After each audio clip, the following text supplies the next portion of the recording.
In the bustling city of Westbridge, there lived a man named Daniel Thornton, a young millionaire known for his intelligence and success. At just 32, Daniel had built a thriving real estate empire.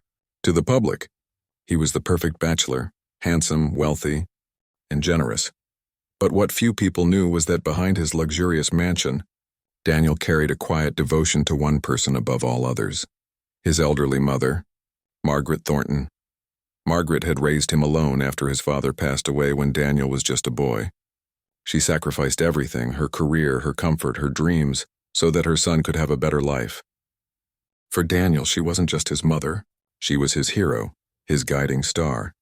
So when he announced his engagement to Vanessa Clark, a stunning socialite from an influential family, Margaret's opinion mattered deeply to him. The fiancée Vanessa was everything society admired: beautiful, fashionable, and charming at public events. She came from old money and carried herself with the elegance of someone born into privilege. Daniel had fallen for her quickly, swept up in her charm and grace. But Margaret felt uneasy from the start. Though Vanessa smiled politely in her presence, Margaret sensed something cold in her eyes, an indifference that words could not disguise. Still, for Daniel's sake, Margaret kept quiet.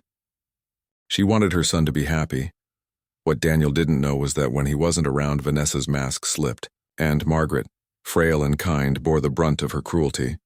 Whenever Daniel traveled for business, Vanessa treated Margaret like a burden. She mocked her age, complained about her presence, and even restricted her access to certain parts of the mansion. "You should be grateful I allow you to live here at all," Vanessa hissed one morning when Daniel was away. "This is my home now. Don't embarrass us when guests come."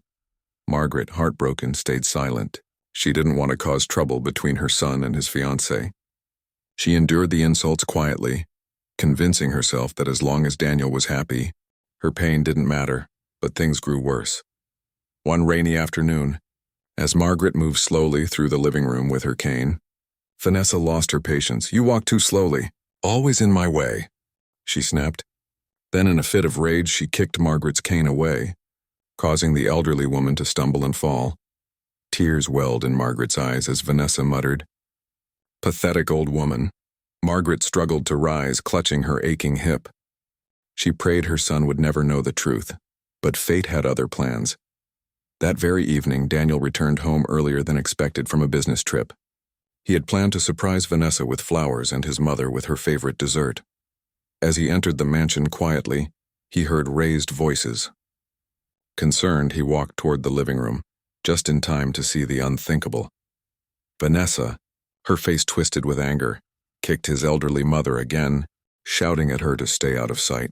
Daniel froze, the flowers slipping from his hand.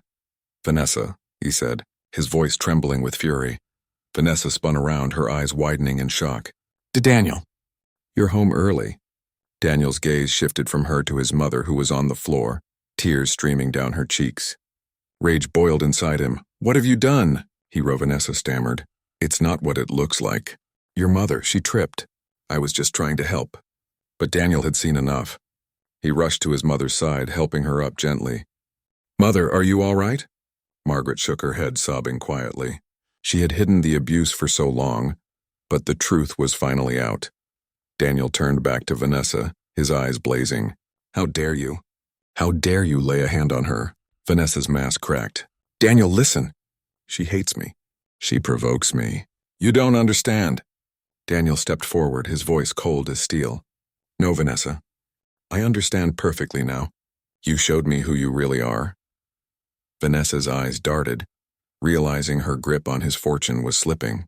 "Wait, don't do anything rash.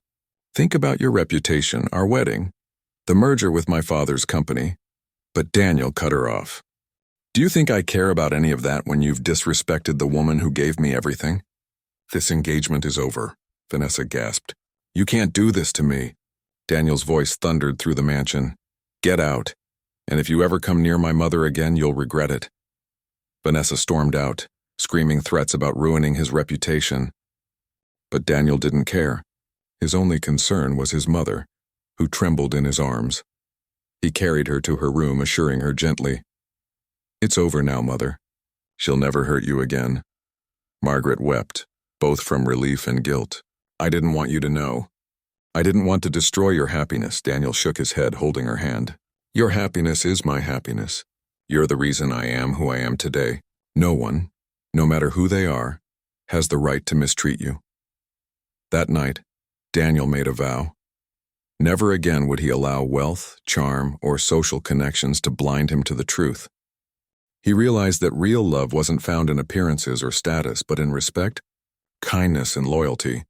And while the world expected him to marry into power, Daniel knew that the woman he chose would have to pass a much more important test: how she treated the woman who had sacrificed everything for him.